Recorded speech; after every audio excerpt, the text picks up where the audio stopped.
Samedi soir, TF1 arrive au sommet du public avec The Voice, The For Beautiful Voice. Le divertissement produit par ITV Studio France et organisé par Nikos Aliagas. La 6e session d'auditions aveugles face à Vianney, Big Flo et Oli. Amel Bent et Zazie Coach ont rendu 3,73 millions de fauteuils. Une part d'audience de 20,6% sur l'ensemble du public jusqu'à 22h10, chez le public.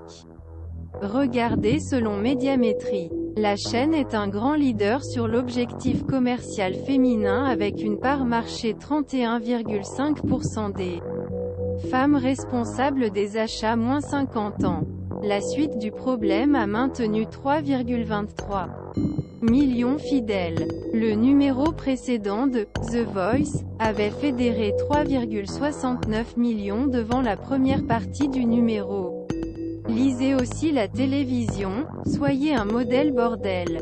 La grande diatribe de Laure Calamy contre « Je ne voulais pas vous faire pleurer », Alizée en larmes.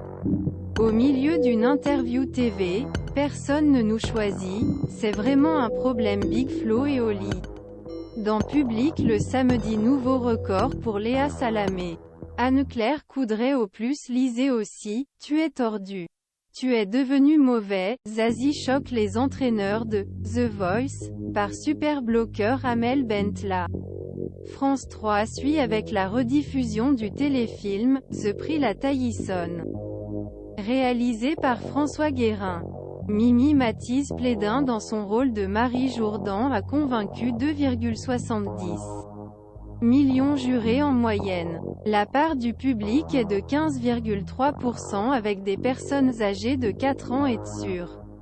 En janvier 2022, le prix de la trahison avait rassemblé 3,30 millions de téléspectateurs, soit 17% du public.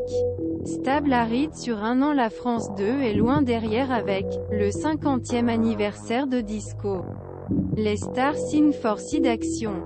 Présenté par Julia Vignali et Vincent Niclot. La 30e édition SIDAction. Avec la ligne toujours Renaud et Jean-Paul Gaultier en tant que présidente. A fait 1,71.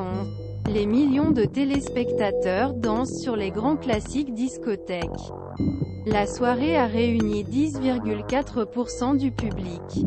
L'année dernière, les artistes ont repris les chansons de Céline Dion. Sur côté des autres canaux, la France 5 domine avec son magazine d'évasion, Échappée belle.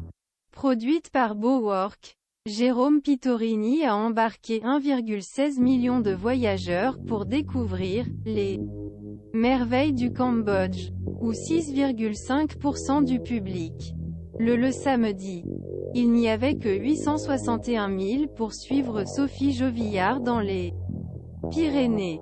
Colombo 787 4,6%, Mongol Cavarier 654, Documentaire 3,6%, Criminal Chronicles 494, Viewers Magazine 2,8%, Crypt 229, autres 2,7%, Joséphine Profession, Ange Gardiane 331 000, Série 1,9%, Documentary 1,8%. The Big Bang Theory 306,000, Syrie 1,7%, Little History of France 290,000, Series Soli 1,7%, Retour à l'instinct primaire 289, Documentaire 1,6%, 100 jours avec la police municipale de Perpignan 238. Documentaire 1,3%, Rox et Rookie 2210, Téléfilm 1,2%, Lego Maxter Le Paranormal 157, Documentaire 0,9%. Castamar Kitchen 143, 0,8%, Médiamétrie, Médiamat. Reproduction interdite. Tout droit réservé par Médiamétrie. M6 est battu par la France 5 avec la série américaine, NCIS. Hawaï. Avec Alex Tarrant et Vanessa Lachey. Les 2 premiers épisodes non publiés de la soirée. Qui en avait 4. ont pu compter sur 1,03 million de fidèles présents devant les écrans jusqu'à 22h50 la semaine dernière. La série a été suivie de 986 000 personnes.